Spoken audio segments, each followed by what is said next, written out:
வணக்கம். ஓம் நமோ நாராயணா. ராணிப்பேட்டை மாவட்டம் சோளிங்கர் அருள்மிகு லட்சுமி நரசிம்ம சுவாமி திருக்கோயிலில் நடைபெற்ற சுவாமி தொட்டாச்சியார் உற்சவ நிகழ்ச்சி தாங்க பார்க்க போகிறோம். மொத்தம் 10 நாட்கள் நிகழ்ச்சியில் 10வது நாளான இன்று பார்த்தீங்கன்னா நாள் 25/2/2025 செவ்வாய்க்கிழமை அன்று நடைபெற்ற நிகழ்ச்சி தாங்க இப்போ பார்க்குறீங்க. இன்றைக்கி 10ஆம் நாள் நிறைவு நாளை முன்னிட்டு சுவாமி தொட்டாச்சியார் சிறப்பு அலங்காரத்தில் பல்லக்கில் இன்று எழுந்தருளினாருங்க காலை.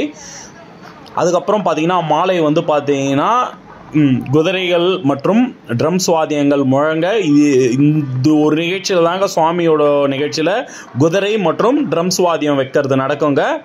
வேறு எந்த நிகழ்ச்சியிலையும் இந்த திருக்கோயிலில் இந்த நிகழ்ச்சி நடக்காதுங்க. இன்றைக்கி பார்த்தீங்கன்னா சுவாமி பார்த்தீங்கன்னா பிரம்மாண்ட கொடையுடன் சுவாமி எழுந்தருளினாருங்க.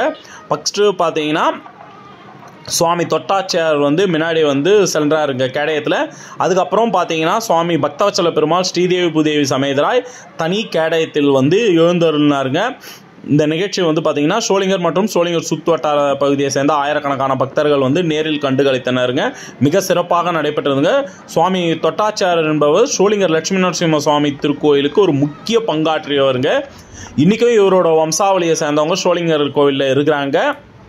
இன்னைக்கு நம்ம வணங்குற இந்த உற்சவர் பக்தவச்சல பெருமாள் மற்றும் ஸ்ரீதேவி பூதேவி சுவாமியோட விக்கிரகம் இந்த திருக்கோயிலில் எழுந்தருளத்துக்கு இவரோட பங்கு மிக முக்கியமானதுன்னு என செவி வழி செய்தியில் சொல்லியிருக்கிறாங்க. இவர் தான் இந்த கோவிலில் சுவாமியை நிறுவனதாக சொல்கிறாங்க நான் கேள்விப்பட்ட வரைக்கும்.